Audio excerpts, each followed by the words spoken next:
पारादीप आरंभ होईची मिलित समराभ्यास सागर कवच 2 गभीर समुद्र रे इंडियन नेवी समुद्र कूल कोस्टगार्ड मत्स्य विभाग मेराइन पुलिस पैंतरा मारुचंती केंद्र और राज्य सरकार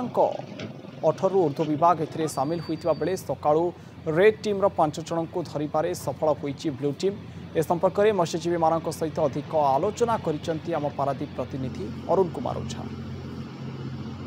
आरंभ होईची मिलित समर अभ्यास सागर कवच 2 भारतीय जलसीमार सुरक्षा यह एक स्वतंत्र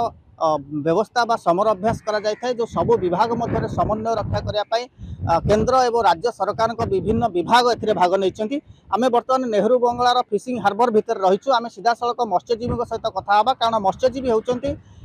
देशर सुरक्षार बा जो आखि तो सेमाने जेहेतु 10-12 दिन लेखा समुद्र में बिताई था तो सेमानंको निर्भर करें सुरक्षा किभली भाव में सेमाने सचेतन रही कौन केभली सूचना दे था से संपर्क में आम सीधा सड़क से सहित आलोचना करवा। तो कौन कहे आप केते दिन समुद्र रुहति किभली भाव में कौन देखते देखिले किभली सूचना दियंती कौन करती आप आम आज्ञा समुद्र 10-15 दिन काल रहू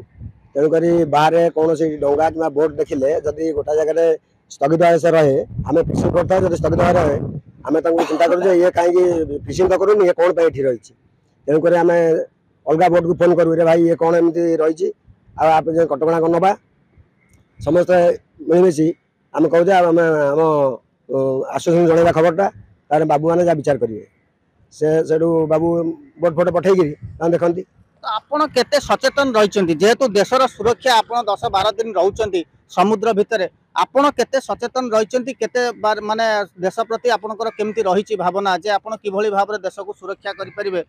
देश प्रति तो आमर समुद्र जेतबेले आमे बास करूचु बा आम समुद्र होउची आमर जीविका पेट पाटना पई आमे समुद्र को जाउचु समुद्र रे 10-15 दिन रही जाउचु बेले बेले भी मासे भी पड़ी जाउचु पर बहुत ट्रबल हैला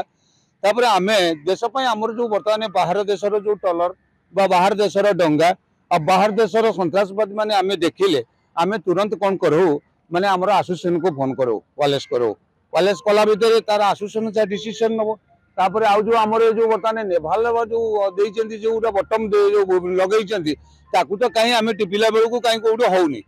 तापर आमे सीधा सड़क एसोसिएशन को जणाऊ एसोसिएशन तापर जहाँ डिसीजन नबो आ जहाँ करबो आ। तो शुणुते जेहेतु वर्तमान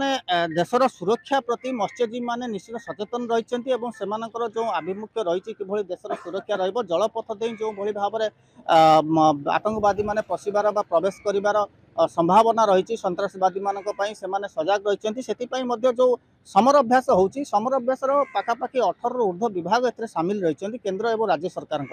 तो मत्स्य विभाग संपूर्ण भूमिका गुरुत्वपूर्ण भूमिका रही है। तो आम सीधा सड़क मत्स्य अधिकारी रही हार्बर अधिकारी रही सहित कथा सर वर्तमान जो परिस्थिति आप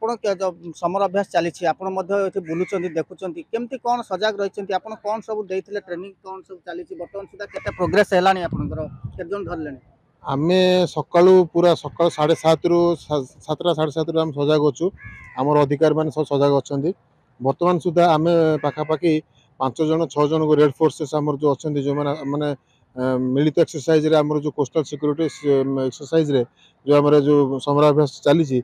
आम पाखापाखि 5 जन को आम धरी सारू बर्तमान सुधा आउ आमर पाखापाखि आमर कोस्टगार्ड नावाल आमर मेराइन पुलिस तापर मत्स्य विभाग तापर कस्टम एमती आमर पाखापाखि 15 रु 16 विभाग आम संगे जड़ित अच्छा आम समन्वय भाव आम कम करुचु आम सहयोग करी बर्तमान आम केमती देशर सुरक्षा आम केमती कर सन्त्रासवादी मान पाखर से जिनस आम समराभ्यास बर्तमान माने भल ये चली। तो शुणुते जो रेड टीम एवं ब्लू टीम दुईटी टीम गठन करा 18 ऊर्ध्व विभाग को लेकर रेड टीम समुद्र पथ देकर जलपथ देकर स्थल भाग को आसवाई चेष्टा करेंगे ब्लू टीम धरवे और जो डमी बम बा डमी बंधुक रखि जबत करेंगे यह हूँ एक्सरसाइज एक अंग एवं बर्तमान आज सका 7टा ठारू चली एक्सरसाइज बर्तमान सुधा चली आसंता काली संध्या पर्यंत ये एक्सरसाइज चलो एवं देशर सुरक्षा जेहेतु यह एक माध्यम बा यह एक एक्सरसाइज समस्त मध्य समन्वय रक्षा करने जो भली भाव में व्यवस्था करा मत्स्यजीवी और साधारण जनता उत्साहित अच्छा। पारादीप अरुण कुमार ओझा, नंदीघोष टीवी।